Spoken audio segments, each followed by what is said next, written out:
Good morning poker.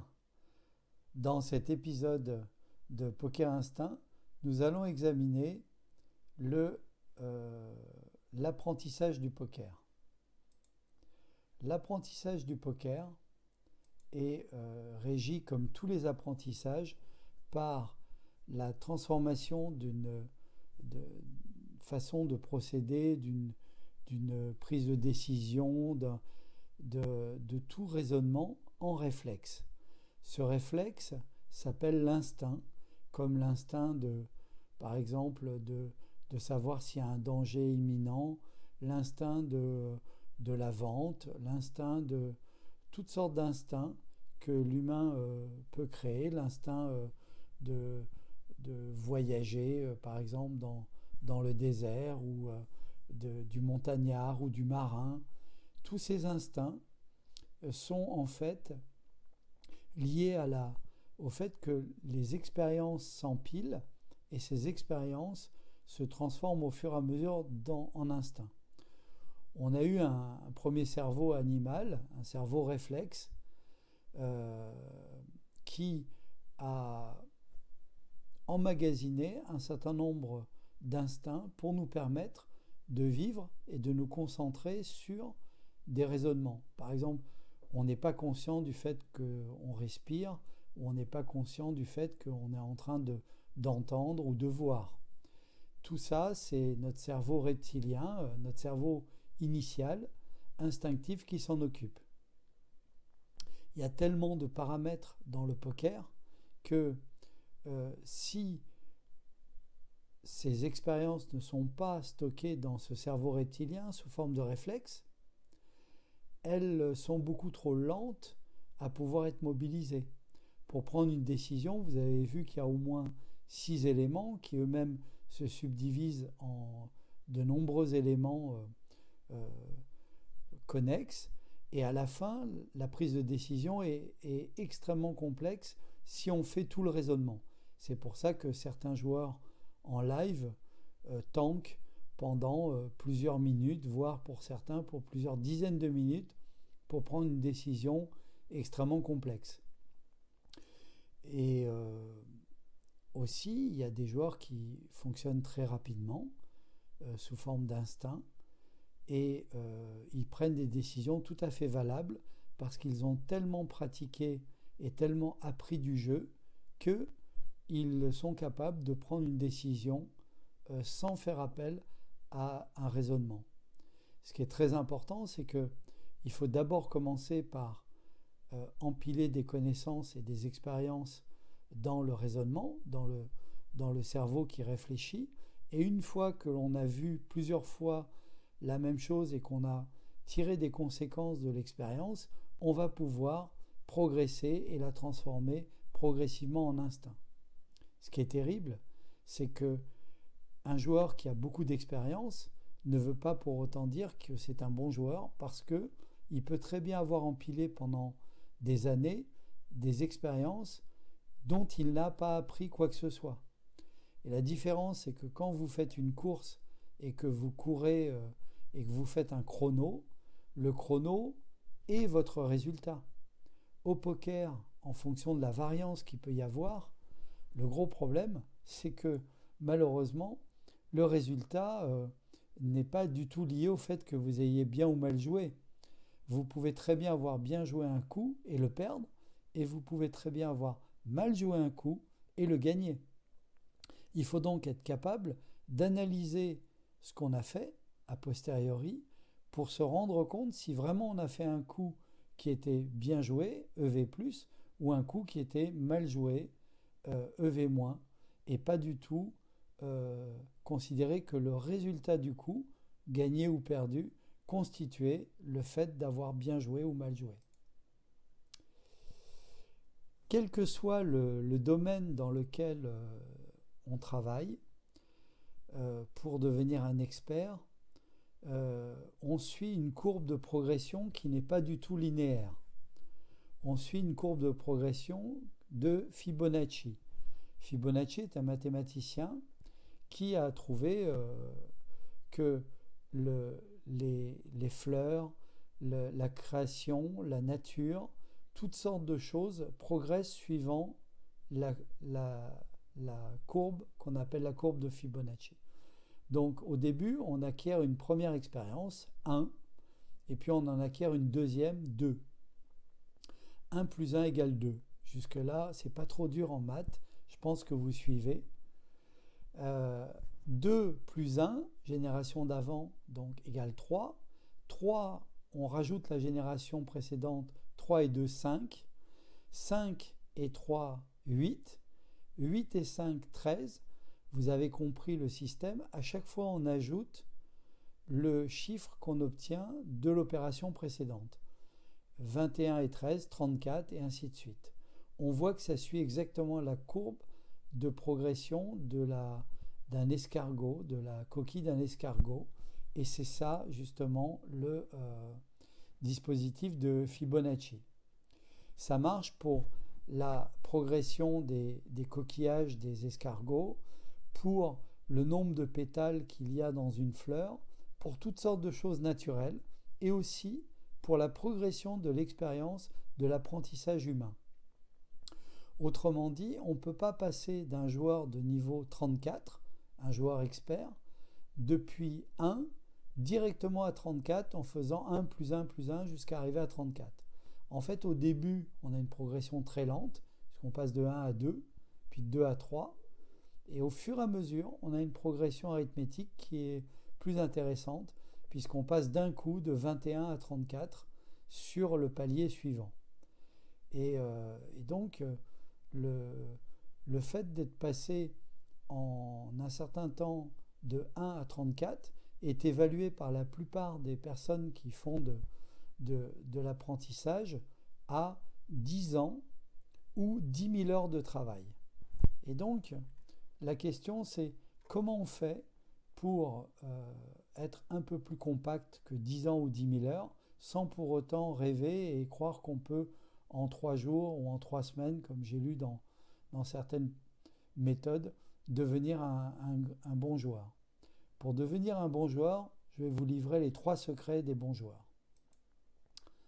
Le premier secret, c'est de travailler. C'est aussi le deuxième et c'est aussi le troisième. Qu'est-ce que ça veut dire travailler ? Ça veut dire 2 choses. Ça veut dire pratiquer le jeu, mais aussi étudier ce que l'on a fait comme coup en dehors des tables. Pourquoi ? Parce que il faut qu'on analyse si notre décision, à froid, une fois qu'on est sorti de l'action de la table de jeu, était bonne. Autrement dit, est-ce que le fait d'avoir fait 2 streets avec telle main, dans telle circonstance, avec tel joueur, était une bonne idée ou pas ? C'est pour ça que vous noterez que dans les forums de joueurs, vous avez beaucoup de joueurs qui disent « j'ai eu telle main et il y a eu telle et telle situation avec telle et telle mise, avec l'ensemble des détails de la main. Est-ce que vous pensez que j'aurais dû fold ici, j'aurais dû bet plus cher, etc. » Et les autres joueurs interviennent et disent « moi j'aurais fold parce que ceci » ou « j'aurais bet parce que cela ». Et vous remarquerez que ce sont des discussions assez animées et assez contradictoires où il n'y a pas de vérité qui se dégage systématiquement de ces analyses. Et souvent, à la fin, la plupart des joueurs disent en gros, ça dépend. Et il y a tellement de paramètres dans le ça dépend que finalement, c'est encore un jeu qui est extrêmement ouvert, aussi bien dans la stratégie que dans la tactique. C'est pour ça qu'il est passionnant et intéressant. Donc, on estime que pour travailler le poker, il faut faire environ 50% de son temps en dehors des tables et 50% de jeu, de manière à avoir un vrai recul, une vraie analyse sur son jeu. Comment devenir un bon joueur ? Eh bien, pour devenir un bon joueur, il faut accumuler 10 skills, 10 compétences, d'après un des grands auteurs du poker qui est Ed Miller. dans son livre 1%, donc le 1% des bons joueurs, dont j'espère vous ferez partie très rapidement, a empilé dans sa compréhension du jeu 10 skills. Donc, le premier skill, c'est d'être serré pré-flop. Évidemment, on remarque tous, dès qu'on travaille un petit peu le jeu, qu'on est trop loose, on joue trop de mains, on rentre dans trop de mains pré-flop. Et donc, il faut commencer à sélectionner beaucoup plus ses mains. Et donc, on devient un joueur tight. Certains joueurs tight, d'ailleurs, deviennent tellement tight et voient que ça marche qu'à la fin, ils deviennent neat, ce qui, évidemment, les rend exploitables, comme nous avons vu dans une vidéo précédente. Dès qu'on a atteint ce skill, cette compétence, il y a le fait de ne pas payer les grosses mises. Par exemple, on sait qu'un joueur est neat, on sait que c'est un fit or fold, il va miser gros, et même des joueurs expérimentés finissent par payer des grosses mises en disant « Non, c'est pas possible, il peut pas avoir touché son brelan ou sa quinte ici. Et si il l'a touché, il fait une grosse mise. » Et donc, il faut apprendre à faire des hero fold, à se coucher avec top pair, top kicker, deux paires, quand ça devient évident par rapport au profil du joueur qu'il a effectivement misé parce qu'il a touché très très gros. Inversement, il faut savoir se faire payer ses bonnes mains. C'est-à-dire qu'il faut intégrer la compétence de, quand nous on a touché une bonne main, de miser suffisamment peu pour qu'un joueur avec une moins bonne main paye, mais pas trop peu pour que ce joueur ne soit pas tenté par rapport au calcul de probabilité de risquer pour avoir un tirage qui va finir par arriver. Et donc, il faut savoir trouver le bon sizing pour pouvoir se payer ses bonnes mains et non plus décourager un joueur qui va folder avec une moins bonne main. Ensuite, il faut apprendre à faire des barrels. Un barrel, tout le monde sait le faire. Le deuxième barrel au turn, surtout en bluff, c'est quelque chose de pointu. Dans quelles circonstances on va faire ce deuxième barrel? Pourquoi ici on pourrait faire qu'un barrel? Pourquoi ici on pourrait en faire deux ou trois? Qu'est-ce que ça veut dire? Quelle est la signification des barrels des adversaires, etc. La texture du board, il faut apprendre à l'analyser. Il y a un certain nombre de typologies de texture du board. Nous ferons un peu plus tard une vidéo uniquement sur l'analyse des textures du board. Une texture sèche, dry, n'engendre pas du tout les mêmes décisions en termes de taille de bête, voire de bête, qu'une texture wet, et en fonction du nombre de joueurs, évidemment, etc. Le sixième skill, ce sont les reads en fonction des mises. En fait, la plupart des joueurs sont parfaitement lisibles. Ils misent toujours de la même manière, avec le même type de carte ou de fit. Et donc, le read est la plus grande qualité des bons joueurs. Ils sont pratiquement capables à coup sûr de resserrer le range sur très très peu de mains de leurs adversaires. Et donc, ils ont un read très précis en fonction de ce qui a été misé. Et après qu'ils complètent évidemment avec des tels sur ces joueurs, mais c'est essentiellement par rapport aux mises des joueurs. Ensuite, évidemment, tout ça peut être anéanti par un tilt, et donc un bon joueur apprend à gérer ses émotions. On fera plusieurs vidéos sur le tilt, gérer ses émotions et comment on travaille sur les aspects de relaxation et d'hypnose qui permettent d'être dans un état entre guillemets second et qui permettent de faire une concentration très forte sur ce qu'on est en train de faire et de jouer son meilleur jeu. Ensuite, beaucoup de joueurs ont un problème avec les agressions des looses agressives, les joueurs lag. Donc, comment on fait pour exploiter un joueur lag? un joueur qui est loose agressive, comme il est loose, il joue trop de mains. Ça veut dire qu'à un moment donné, il va falloir qu'il se débarrasse de ses moins bonnes mains qui n'ont pas touché. Et donc, on va le faire douter par rapport à son agression.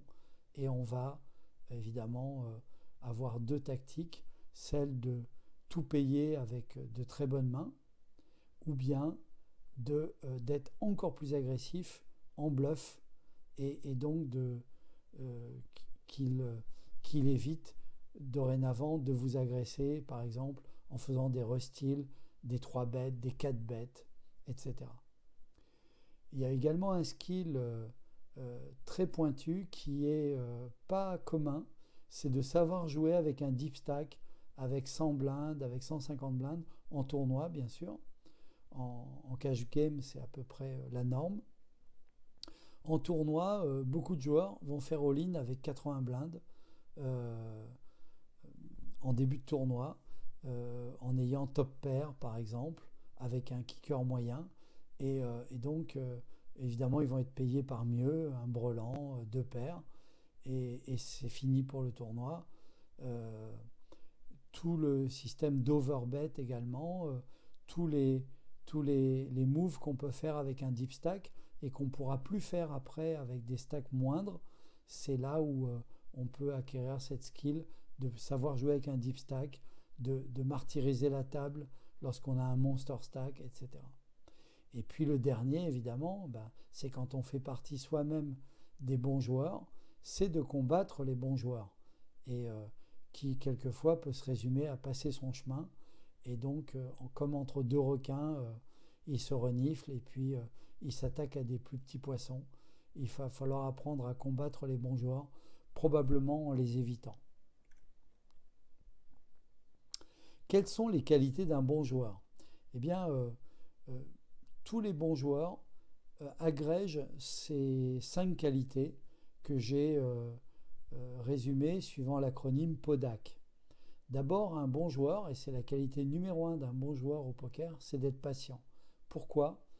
Parce que on a des mauvais moments, on a des moments où on touche aucune carte. Et les cartes, on en a quand même besoin pour gagner, on ne peut pas faire que du bluff. Sinon, on devient exploitable justement en bluff. Et donc, la patience, c'est la vertu numéro 1 du joueur de poker. Les tournois durent très longtemps, des heures, des jours. Et donc, il faut être patient, attendre le bon moment, en embuscade. La patience, c'est la qualité clé du bon joueur. Ensuite, et naturellement, il y a l'observation.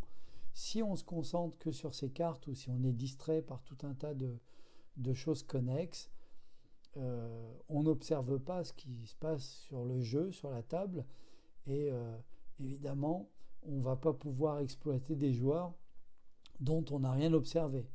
Qui dit observation dit prise de notes, et évidemment, notes mentales en live et notes réelles sur le bloc-notes associé aux joueurs en online. La discipline est très importante. Si dans cette situation, vous savez qu'il faut miser, le fait de faire check est une mauvaise idée parce que ça va aller à l'encontre d'un jeu optimal. Et quelquefois, cette discipline vous incitera à folder alors que vous aviez une envie pressante de call. Ensuite, il y a l'adaptation, naturellement. Un joueur qui ne change jamais de braquet, qui fait toujours la même chose, est super exploitable. Et inversement, un joueur qui ne voit pas qu'un joueur est serrure et il fold tous les barrels dès lors qu'il n'a pas touché le jeu, c'est dommage de ne pas s'adapter et l'exploiter.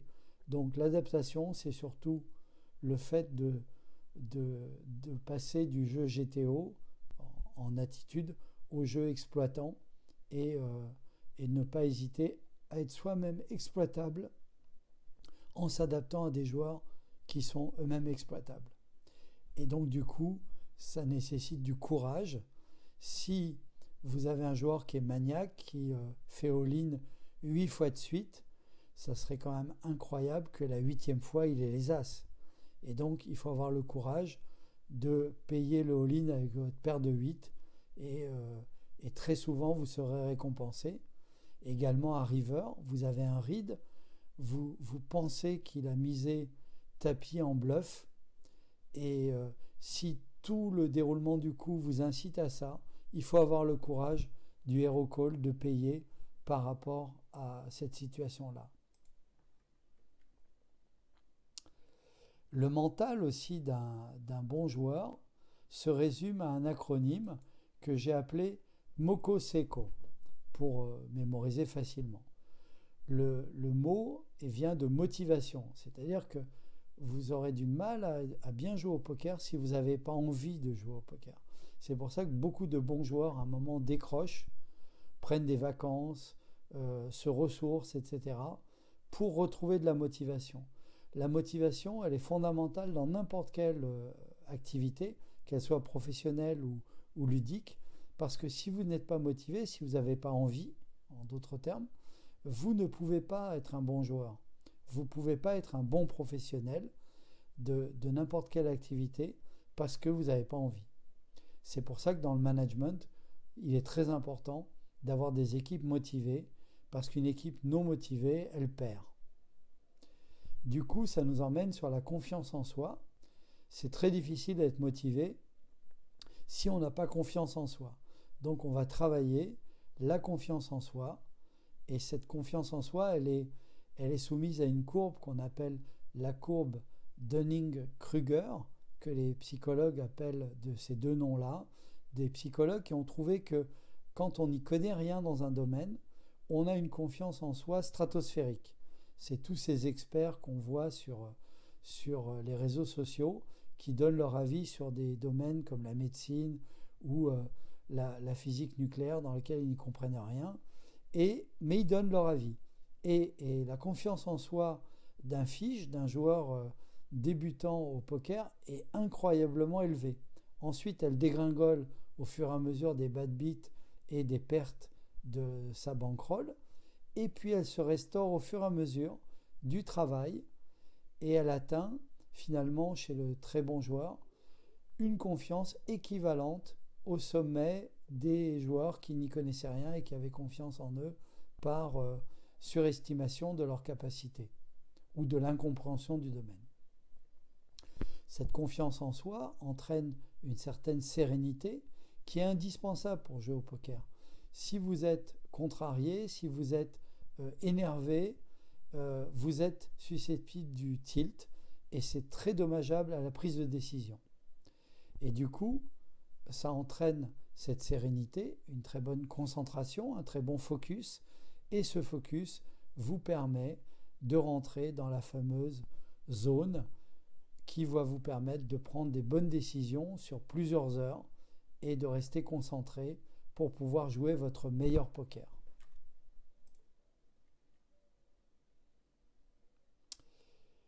Dans une prochaine vidéo, nous verrons comment atteindre ces qualités de Moko Seiko, de motivation, confiance en soi, sérénité, en créant une routine, comme les sportifs font, par rapport à un échauffement type.